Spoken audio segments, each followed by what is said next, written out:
Suatu hari, sekelompok pendaki yang terdiri dari 5 orang, Andi, Budi, Cika, Dedi, dan Evi, memutuskan untuk mendaki Gunung Arjuno di Jawa Timur. Mereka mendengar banyak cerita seram tentang gunung ini, tetapi dengan keberanian yang terkadang terlalu besar untuk ukuran manusia, mereka tetap melanjutkan rencana pendakian mereka. Mereka pun berangkat dengan semangat, sambil bertekad untuk mengalahkan rasa takut dengan tawa. Perjalanan dimulai dengan ceria. Mereka berjalan di tengah hutan lebat dengan pemandangan yang luar biasa indah. "Ini baru petualangan," kata Andi dengan penuh semangat. "Ayo, kita pastikan tidak ada apa-apa yang seram di sini." Cika, yang dikenal sering ketakutan, sedikit ragu, tapi tetap mengikuti teman-temannya. Mereka sampai di sebuah pos dan beristirahat sejenak. Disinilah kisah mulai mengarah ke sesuatu yang tidak terduga. Dedi, yang baru saja membaca cerita misteri tentang Gunung Arjuno, mulai bercerita. "Kalian tahu nggak, katanya ada penunggu di sini yang sering menampakkan diri dalam wujud lelaki berbaju hitam dengan mata merah menyala." Evi yang tidak percaya hal-hal gaib hanya tertawa. "Itu hanya cerita untuk menakut-nakuti kita aja, Dedi. Jangan terlalu serius." Namun setelah beberapa saat Andi merasa ada yang aneh. "Coba deh kalian dengar, kayak ada yang bergerak di semak-semak itu," katanya sambil menunjuk ke arah hutan yang lebih gelap. Mereka semua terdiam, mendengarkan. Suara gemerisik itu terdengar semakin jelas, seperti ada sesuatu yang bergerak. "Pasti angin, kan?" ujar Cika, berusaha menenangkan diri.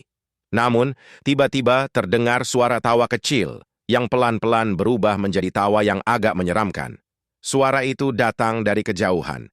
"Kalian dengar itu?" tanya Dedi dengan suara bergetar. "Itu kayak tawa seseorang yang sedang mengawasi kita." Budi, yang biasanya berani, mulai merasa tidak nyaman. Nggak usah dibesar-besarin. Pasti ada orang yang sedang camping atau makhluk-makhluk lain di hutan ini, katanya dengan terbata-bata. Namun suara tawa itu semakin dekat, dan kini terdengar seperti sedang tertawa tepat di belakang mereka.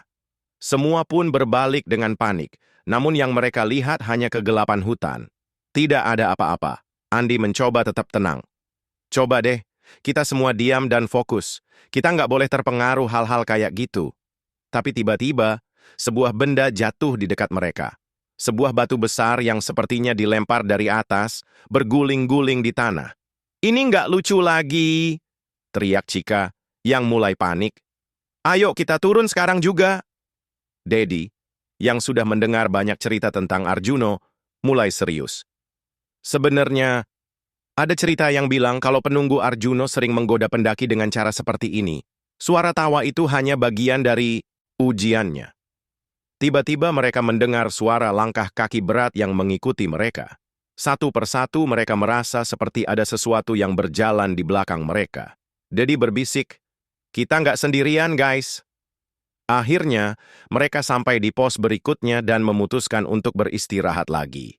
Namun, suasana semakin terasa mencekam. Semua mulai merasa bahwa mereka sedang diawasi. Tak lama kemudian Cika berteriak, "Ada sesuatu di sana."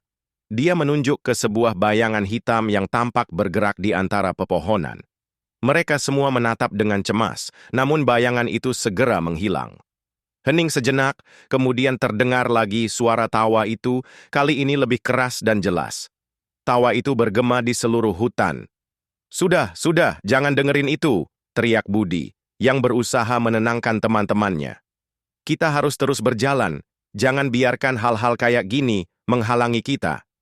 Namun, saat mereka melanjutkan perjalanan, sesuatu yang aneh terjadi. Mereka merasa seolah-olah mereka berjalan mundur, kembali ke tempat yang sama berulang kali. "Kita nggak pernah lewat sini, kan?" tanya Andi bingung. Mereka merasa sudah berputar-putar tanpa kemajuan. Dedi yang sudah mulai kehabisan akal, akhirnya mengeluarkan strategi. "Guys, kita harus saling pegang tangan, jangan terpisah. Ini mungkin cara untuk memutuskan jejak dan bisa keluar dari lingkaran setan ini." Mereka pun saling bergandengan tangan dan berjalan dengan cepat. Begitu mereka keluar dari hutan yang semakin gelap, tiba-tiba suara tawa itu berhenti. Seperti ada yang menunggu mereka untuk keluar. Mereka sampai di puncak, selamat, namun dengan wajah pucat dan rasa cemas yang masih membekas. Saat mereka turun kembali, Andi akhirnya menyadari sesuatu. Tunggu dulu, tadi ada yang aneh. Dia membuka tasnya dan menemukan sebuah benda kecil yang tidak mereka bawa, sebuah patung kecil berbentuk lelaki dengan pakaian hitam dan mata merah menyala yang tertinggal di tasnya.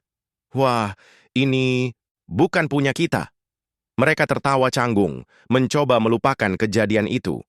Namun, di dalam hati, mereka tahu bahwa Gunung Arjuno menyimpan misteri yang lebih dari sekadar cerita-cerita seram biasa. Sejak itu, setiap kali mereka bertemu, mereka selalu tertawa tentang pengalaman itu.